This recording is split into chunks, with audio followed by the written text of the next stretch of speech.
You know, in the long and storied history of the Ottoman Empire, there were hundreds of powerful viziers. Most of them are just names in a history book now, but not this guy.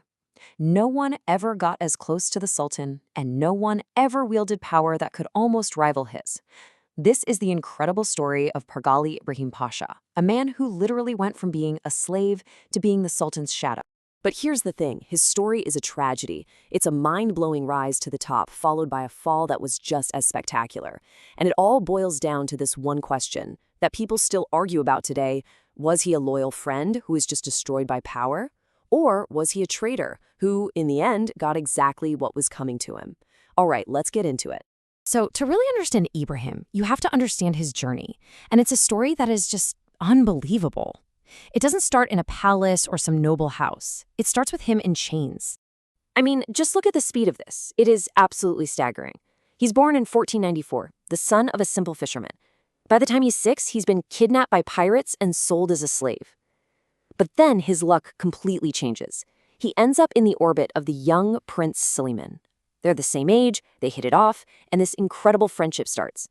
So when Suleiman becomes Sultan in 1520, of course, Ibrahim is right there with him. And then, only 3 years later, in a move that broke all traditions, he jumps from a nobody court position straight to Grand Vizier, the second most powerful man on the planet. And when we say powerful, we're not just talking about being influential. We're talking about a level of authority that no one, and I mean no one, outside of the royal bloodline could even imagine. He basically had his own empire within the empire. I mean, the list of his titles is insane. He wasn't just an advisor, he was the commander-in-chief of the entire army, the top governor, the lead diplomat for everything. He even married the Sultan's own sister, Hatice Sultan, making him part of the family. People had a nickname for him, Maqbul Ibrahim Pasha. It means the accepted, or maybe better yet, the favorite. He was the Sultan's guy, through and through.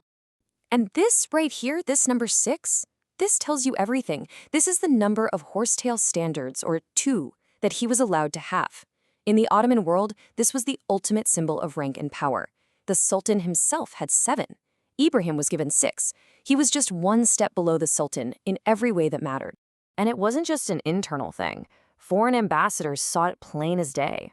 Back in 1526, a Venetian diplomat wrote this home, basically saying that Ibrahim was completely loyal, and the Sultan, well, he didn't make a single move without talking to his best friend first. Their power was totally intertwined. But you know the saying, right? Absolute power corrupts absolutely. And pretty soon, the man known as the Accepted started to believe his own hype. And this, right here, is where the story takes a very, very dark turn. And get this, these weren't words whispered in secret. He said this out loud to Austrian ambassadors in 1533. He's claiming that he holds all the power, that he's the one giving away provinces, and that even a direct order from the Sultan means nothing unless he signs off on it. This isn't just arrogance. This is flying way too close to the sun. It's a direct challenge to the Sultan's entire authority. After he said that, his fate was pretty much sealed. All of his enemies at court suddenly had the ultimate weapon against him, and the Sultan's trust, which had been absolute, started to slowly, and then not so slowly, disappear. But the real nail in the coffin came during a military campaign. While he was leading the army, Ibrahim started using a new title for himself, Sarah Scare Sultan.